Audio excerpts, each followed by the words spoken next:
বজাত গোলগঞ্জৰ হালাকুৰাত ড্ৰাগছ মাফিয়াৰ আক্ৰমণৰ বলি হ'ল ৰূপজ্যোতি দে নামৰ এজন যুৱক। আজি ভুক্তভোগী পৰিয়ালে হালাকুৰাৰ আৰক্ষী পহৰা চকী ঘেৰাও কৰে।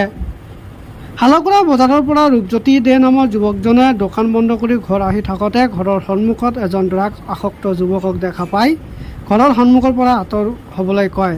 তাৰ পিছতে ড্ৰাগছ আসক্ত যুৱকজনে জিনকাৰা দ্বিতীয় খণ্ডৰ বিধান ৰায়ৰ লগতে ৪-৫জনকৈ ড্ৰাগছ সৰবৰাহকাৰীক ফোনযোগে মাতি আনি ৰূপজ্যোতি দেক লাঠিৰে আক্ৰমণ কৰি পকেটত থকা দোকানৰ ১,৫০,০০০ টকা লৈ উধাও হোৱাৰ লগতে মৃত্যুৰ ভাবুকি দিয়ে।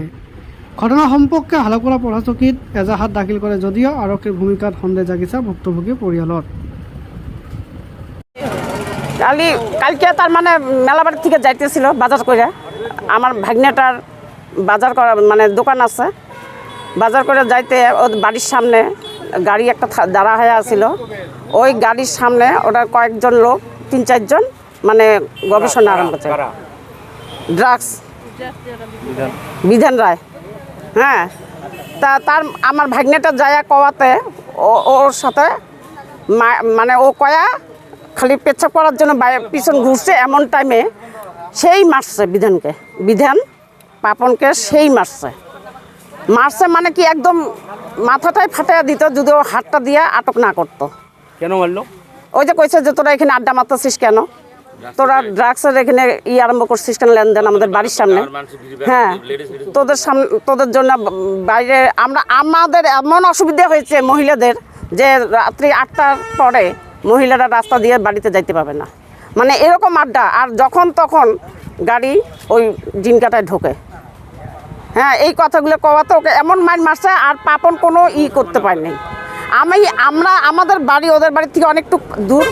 আমি ওর মায়ের শব্দ শুনে আমি বাড়ির থেকে বাইরে হয়ে আসছি। এখন কি বল? হ্যাঁ, আর কি বল? আমাদের উচিত বিচার লাগে, এটার ঠিক মতন যদি বিচার না হয় আমাদের কত দূর যাওয়া লাগে আমরা ওইটুক যাব। যোৱাকালি 10টামান বজাত মই দোকান বন্ধ কৰি ঘৰত আহি আছোঁ। ঘৰত অহাৰ সময়ত 2-3টা ল'ৰা কালপাতত বহি কিবা কৰি আছে। মই সোধাত ক'লে তোৰ কি হৈছে, মোক দম দিলে। মই তহঁত কি কৰা ইয়াত? ল'ৰাকেইটা অচেনা ল'ৰা। মোক মই কোৱাত ইহঁতে দম দিয়ে, ৰ তক এতিয়া দেখি ল'ম, বিধানক কল কৰি আছোঁ। ঠিক আছে, মই ক'লোঁ কাক কল কৰা আছে কৰি ল। মই আহি ঘৰৰ সন্মুখত পেচাব কৰি আছোঁ। তাতে গাড়ী লৈ আহি 5-6টামান ল'ৰা গাড়ীৰ পৰা আহি মোক পূৰা মাৰধৰ কৰে। মাৰধৰ কৰাৰ পিছত মোৰ 1.5 লাখ টকা আছিল, 1.5 লাখ টকা ছিনতাই কৰি লয়। তাৰপিছত মোক প্ৰাণে মাৰা ধমকি দিয়ে আৰু কয় তোৰ ঘৰত ড্ৰাগছ থৈ দিম, ড্ৰাগছে ফচাই দিম তোক।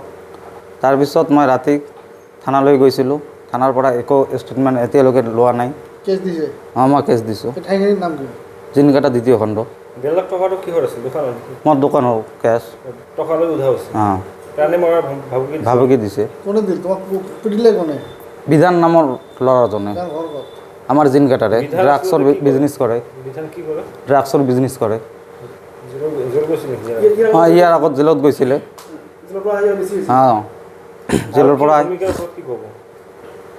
মোৰ সঠিক কি লাগে নাই, এতিয়ালৈকে অহা নাই। কিন্তু ড্ৰাগছ খাবলৈ আহিছে, কাষ্টমাৰ ড্ৰাগছৰ বিধানৰ।